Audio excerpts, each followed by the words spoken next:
Bonjour les amis de la forêt. Alors aujourd'hui, je vais parler de l'Union européenne, rejeton monstrueux d'Hitler, point d'interrogation. Alors évidemment, c'est un titre un peu provocateur, mais pour la première fois, j'avais entendu dans la bouche du président de l'UPR, François Asselineau, le fait que l'Union européenne aurait des racines nazies. Alors la démonstration d'Asselineau, c'était de démontrer que le premier président de la commission de la Communauté économique européenne en 1958 était un certain Walter Hallstein, et que ce même Walter Hallstein avait été apparemment un fonctionnaire allemand sous le Troisième Reich, chargé par Hitler de définir l'exploitation de l'Europe nouvelle. Bon. Donc il y avait là chez Asselineau, qui est un féroce détracteur de l'Union européenne, qui veut sortir de l'UE et de la zone euro, qui veut mettre en œuvre le Frexit. Il y avait évidemment un intérêt à présenter l'Union européenne comme ayant des origines nazies.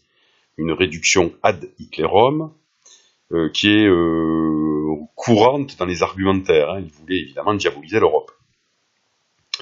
Alors j'ai un peu creusé quand même cette information, parce que quand j'allais sur YouTube, que je tapais Union européenne et nazi, il y avait uniquement que des vidéos nous présentant les racines nazies de l'Union européenne. Donc je vais essayer de faire contrepoids, et dénoncer cette manipulation grossière et cette propagande asselinienne qui est, je pense, indigne du personnage même. Parce qu'on peut être contre l'Union européenne et utiliser des arguments un peu plus sérieux et moins loufoques. Alors j'ai eu l'impression que François Asselineau, je n'en ai pas la preuve, mais j'ai l'impression qu'il s'est inspiré d'un livre de Matthias Rath, Les racines nazies de l'Union européenne de Bruxelles, qui est sorti en 2011, en tout cas en français. Alors qui est ce Matthias Rath? C'est un médecin très controversé, puisque c'est un adepte de la médecine non conventionnelle, de la médecine cellulaire. Il a fondé une fondation qui s'appelle la Rath Health Foundation, qui a d'ailleurs édité son bouquin. Et les autres auteurs d'ailleurs qu'on a sur la première page du livre sont des employés de sa Rath Health Foundation, à part Auguste Kowalczyk, qui lui fait la préface du livre, qui est longue de 4 pages, et qui est un ancien déporté d'Auschwitz. Donc on a l'impression que ce livre a été écrit par plusieurs experts, venant d'horizons différents, pas du tout. Ce sont des auteurs qui font partie, en fait, de la fondation du Dr Rath. Alors, le Dr Rath, lui, pense que les thérapies proposées par l'industrie pharmaceutique pour lutter contre le sida et le cancer ne sont pas bonnes, sont inefficientes. D'ailleurs, il dit aussi que ce sont ces mêmes industries pharmaceutiques qui ont créé le sida, la conspiration de Big Pharma. Et lui, il pense que ces vitamines vont pouvoir guérir le sida. Donc il est allé en Afrique du Sud, un pays ravagé par la maladie, et il a testé ces suppléments vitaminiques pour guérir les patients atteints de sida. Apparemment, ça n'a pas marché, et le ministère de la Santé sud-africain l'a attaqué en justice. Il a gagné, et apparemment, le Dr Rath n'a plus le droit d'exercer sa médecine en Afrique du Sud. Enfin, il a eu beaucoup de procès, d'associations aussi sud-africaines de lutte contre le sida, dont Treatment Action Campaign, qui a gagné, et qui a traité d'ailleurs le bon Dr Rath de charlatan. D'autres organisations internationales, comme par exemple l'UNETS, les Nations Unies contre le sida, ont aussi mis en garde contre la dangerosité des pratiques du Dr Rath. Donc apparemment, ce monsieur est un charlatan en médecine, et je vais démontrer qu'il est aussi un charlatan en histoire. Alors, dans son livre, que je me suis procuré d'ailleurs sur Internet, il faut lire d'abord son introduction, qui énonce sa thèse. Alors, quelle est la thèse du bon Dr Rath? La thèse est que le cartel de l'industrie pétrolière, chimique et pharmaceutique a provoqué les deux guerres mondiales pour dissoudre les nations et les frontières et contrôler les marchés européens puis mondiaux. Dans ce cadre, le Kaiser Guillaume II, en 1418, et Hitler en 39-45, n'étaient que des marionnettes à la solde du cartel. Malgré avoir perdu les deux guerres mondiales, ce cartel allemand de l'industrie a gagné en créant l'ACE et en mettant à sa tête Walter Hallstein, président de la commission de l'ACE en 1958. Ce même Walter Hallstein, qui était le promoteur de l'Europe nouvelle sous le Troisième Reich, et qui était d'une certaine manière l'agent du cartel pour influencer la politique du Troisième Reich.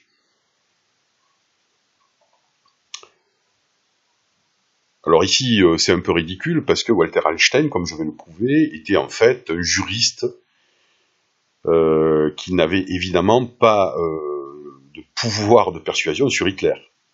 Hein. Si moi j'avais été le cartel et que j'aurais voulu influencer Hitler sur la politique allemande concernant notamment la politique d'exploitation des futurs territoires occupés, j'aurais soudoyé non pas un obscur fonctionnaire de l'administration allemande, mais j'aurais soudoyé des acolytes d'Hitler comme Göring, Himmler ou Speer. En tout cas, ceux qui ont été jugés à Nuremberg. Alors, concernant Hallstein, en effet, Walter Hallstein a été juriste sous le Troisième Reich. Il a été membre de l'association nazie des protecteurs de la loi à partir de 1936. Je rappelle que sous l'Allemagne hitlérienne, les métiers étaient organisés en corporations, et que pour exercer son métier, il fallait automatiquement s'affilier à cette corporation. Autrement, on ne pouvait pas exercer. Donc si Hallstein faisait partie de cette association nazie des protecteurs de la loi, c'est pas parce qu'il était spécialement nazi, c'est qu'il était tout simplement obligé d'être affilié à cette association pour pratiquer son métier. Il fut nommé en 1936 doyen de l'université de droit et d'économie de Rostock, tout en n'appartenant pas au parti nazi. Parce que là, il y a une particularité incroyable, et évidemment Rad n'insiste pas dessus, c'est que Walter Hallstein n'a jamais fait partie du parti nazi. Donc on se demande bien comment ce Walter Hallstein aurait pu être si important sous le Troisième Reich en n'étant pas membre du parti nazi. Je rajoute que dans tous les livres que j'ai lus sous le Troisième Reich, et j'en ai eu beaucoup, des livres généraux mais aussi des biographies, d'Hitler, de Göring, de Speer, d'Himmler, de Ribbentrop, je n'ai jamais entendu parler de Walter Hallstein. Alors, Rad continue, et il titre un paragraphe « Hallstein, architecte d'une Europe nouvelle, point d'interrogation ». Comme si Hallstein était le principal acteur de la politique allemande dans la future Europe occupée. Là, ça relève un peu du délire parce que, premièrement, Hallstein est un juriste et il n'a aucun domaine de compétence, il n'a aucune compétence plutôt dans le domaine économique. Donc là, il y a un problème logique, quoi. Que je sache, Hitler n'a pas demandé à Roland Fraser, qui était le procureur du tribunal du peuple, de s'occuper de l'exploitation économique des territoires à l'Est. Alors là, Matthias Rad nous parle en fait sur le fait que Walter Hallstein avait été nommé par Hitler à la tête d'une délégation qui devait aller négocier avec les Italiens à Rome, en juin 1938, pour définir le cadre juridique d'une nouvelle Europe allemande. Alors cette affirmation, elle n'est pas sourcée, déjà, elle est peut-être vraie, hein, il n'y a pas de source. Secondo, dans la déclaration finale de ce groupe de travail juridique germano-italien, il y a un communiqué qui est tout à fait anodin, qui est dans un langage juridico-politico-administratif, qui ne parle nullement de l'exploitation économique de la future Europe allemande. Déjà, premièrement, parce que ce n'est pas de l'ordre de la compétence de juriste de s'occuper de l'exploitation économique. Un juriste s'occupe de la loi. Mais évidemment, le bon docteur Rath va voir dans ce texte tout à fait autre chose, et va interpréter ce texte dans le sens qu'il arrange, c'est-à-dire dans le sens d'une orientation sur la politique d'exploitation de la future Europe occupée. Enfin, moi j'ai lu le texte, qu'il met d'ailleurs dans son livre, il n'y a rien à voir avec ce que Rath dit, quoi. Là, on a une interprétation qui flatte en fait le biais idéologique de Matthias Rath, qui est certainement eurosceptique, c'est tout. Secondo, je vois pas pourquoi Hitler aurait associé les Italiens à ses plans d'exploitation de la future Europe occupée. Que ce soit dans le protocole Osbach ou que ce soit dans Mein Kampf, jamais Hitler n'associe les Italiens à ses projets d'exploitation d'espace vital à l'Est. Jamais. Et d'ailleurs, dans l'alliance qui sera conclue l'année suivante, en 1939, le pacte d'Acier, ce sera surtout une alliance, entre guillemets, militaire, mais qui ne concerne pas du tout l'exploitation des territoires. Alors, Matthias Rath rebondit après sur un discours qui a été prononcé par le doyen Walter Hallstein de l'université de Rostock, devant des personnalités locales, le 23 janvier 1939, que l'auteur qualifie de discours de la conquête. Bon, c'est pas comme ça que le nomme Walter Hallstein, mais bon, là on est toujours dans des interprétations à la sauce Rath. Donc Rath en fait nous présente le discours, on peut le lire, in extenso. Alors il n'arrête pas de l'annoter en fait pour donner lui le sens caché des mots que prononce en fait Hallstein. Hein, donc il y a des annotations en encadré, entre crochets, où à côté d'un mot il y a marqué cartel, nazi,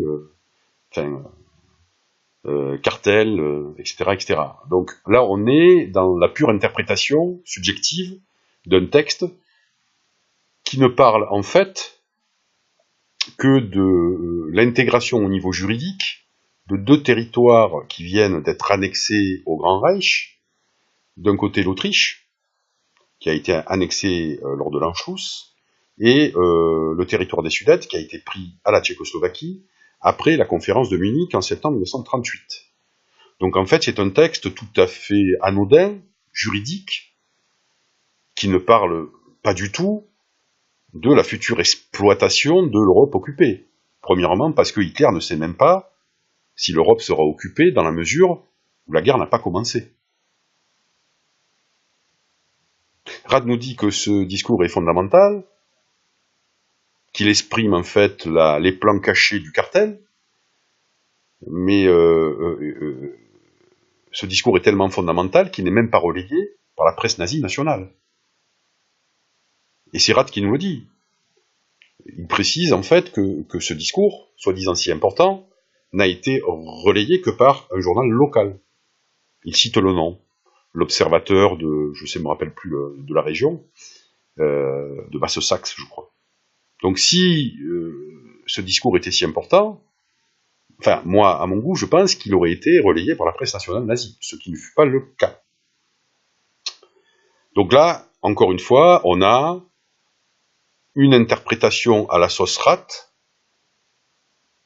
qui est chargée d'un biais idéologique évident, hein, matiné de conspirationnisme. Alors, Hitler serait une marionnette du grand capital, en fait, du cartel de l'industrie pétrolière, chimique et pharmaceutique. Ça revient souvent. Je vois pas pourquoi pharmaceutique. Je sais pas, dans l'entre-deux-guerres, je sais pas pourquoi il nous met tout le temps l'industrie pharmaceutique. Je sais qu'il est contre les industries pharmaceutiques aujourd'hui, mais je vois pas trop en fait le rôle des industries pharmaceutiques allemandes dans la guerre. Bon, bref. Alors, outre que ce cartel organisé n'est pas vraiment prouvé, mais enfin bon, il nous cite Guy Farben, Bosch, Hocht. Le docteur Rath méconnaît profondément, évidemment, le fonctionnement du pouvoir et de l'économie nazie. Il faut savoir que quand Hitler est arrivé au pouvoir en 1933, il avait deux concurrents, les militaires et le grand capital, le patronat. Il a cédé aux militaires en 1934 en éliminant la SA de Rome, lors de la nuit des longs couteaux. Rome qui, en avril 1934, avait fait un discours sur l'État SA, où il voulait notamment une deuxième révolution, et il voulait surtout fonder une armée populaire en intégrant à cette armée populaire l'armée traditionnelle, ce qui était impensable pour les militaires de carrière, et les militaires avaient fait pression auprès d'Hitler pour éliminer Rome, ce qui fut fait lors de la nuit des longs couteaux. Pour moi, l'année décisive, c'est 1936. Pourquoi? Parce qu'en 1936, Hitler décide de développer une économie autarcique pour préparer la guerre, et pour piloter cette nouvelle économie, il va créer une nouvelle administration, appelée le plan de 4 ans, et évidemment, il va y avoir de nombreux appétits pour contrôler ce plan de 4 ans. Il y a d'un côté le ministre de l'économie, le docteur Schacht, qui est représentant des milieux d'affaires, qui veut contrôler ce plan de 4 ans. Et de l'autre côté, il y a Hermann Göring, le chef de la Luftwaffe, qui veut s'approprier ce plan de 4 ans. Le ministre de la guerre de l'époque, von Blomberg, s'allie avec Schacht et écrit un mémorandum à Hitler qui lui indique que l'armée veut que le plan de 4 ans soit donné à Schacht. C'est évidemment une tentative de l'armée de s'immiscer dans la politique économique du Reich. Hitler va trancher assez rapidement, il va donner le plan de 4 ans au parti, et plus particulièrement à Göring. C'est un camouflet pour Schacht et pour von Blomberg. D'ailleurs, Schacht démissionnera peu après, ce qui prouve bien que c'était pas les milieux d'affaires et économiques qui gouvernaient l'Allemagne. Ni les militaires d'ailleurs. D'ailleurs, en 1938, Hitler va frapper le grand patronat et l'armée. D'un côté, il va faire exproprier tous les biens de l'industriel Fritz Thyssen, qui était un des premiers financiers du parti nazi, qui a eu le malheur de s'opposer à la nuit de cristal en 1938, nuit où beaucoup de magasins juifs ont été brûlés, détruits, comme les synagogues d'ailleurs. Il y a eu des centaines de morts du côté des juifs. Thyssen s'est opposé à cette bouffée de violence. Il a dû prendre de ses clics et ses claques assez rapidement, avant de finir dans un camp de concentration, et tous ses biens ont été expropriés. Dans l'affaire Thyssen, c'était un message clair adressé au patronat, pour leur dire, attention, vous avez l'argent, mais pas le pouvoir. Et enfin, en 1938, Hitler écarte le ministre de la guerre, von Blomberg, et dissout même ce ministère. Il n'y aura plus de ministère de la guerre à partir de 1938. Ce sera de la seule responsabilité d'Hitler. Donc Hitler n'était ni la marionnette des militaires, qui va écarter du pouvoir, ni la marionnette du cartel ou du grand patronat. Et là, je vous conseille de voir le très beau film de Lucchino Visconti, il est damné, qui narre notamment cette période allant de la nuit des longs couteaux, en 1934, à la nazification des conseils d'administration, c'est-à-dire que progressivement, les nazis vont prendre le pouvoir dans les conseils d'administration et éjecter les civils. Donc là, on voit bien, évidemment, que la thèse de Matthias Rath ne tient pas. De toute façon, sa thèse sur le cartel n'est nullement sourcée. Il n'y a pas vraiment de source dans ce qu'il dit. Il faut le croire sur parole. Alors enfin, je parlerai d'un livre qui file la métaphore nazie concernant l'Union européenne. C'est le livre qui est sorti en 2009, écrit par un journaliste britannique, Adam Libor, Le protocole de Budapest. Je crois que le livre n'a pas été traduit en français. La thèse de ce livre, qui est une fiction normalement, c'est qu'en 1944, des officiels nazis et des industriels allemands ont décidé que la guerre étant perdue, il fallait pérenniser en fait le pouvoir du Troisième Reich en fondant un Quatrième Reich qui serait incarné par la CEE et par l'Union européenne. Alors, si ce roman est apparemment une fiction, le journaliste Adam Libor, qui est son auteur, dit qu'il s'est appuyé sur des documents authentiques. Il le dit dans un article du Daily Mail qui est paru en mai 2009 et que je vais mettre sous la vidéo, en lien. Et donc, Libor, apparemment, confond fiction et réalité parce que, à part lui, personne n'a pu lire ce fameux protocole qui planifierait le contrôle de l'Europe par une entité politique supérieure, en l'occurrence la CE puis l'Union européenne, qui ferait office de Quatrième Reich, dominé, commandé par la mère Merkel. Ici, on est un peu en plein délire,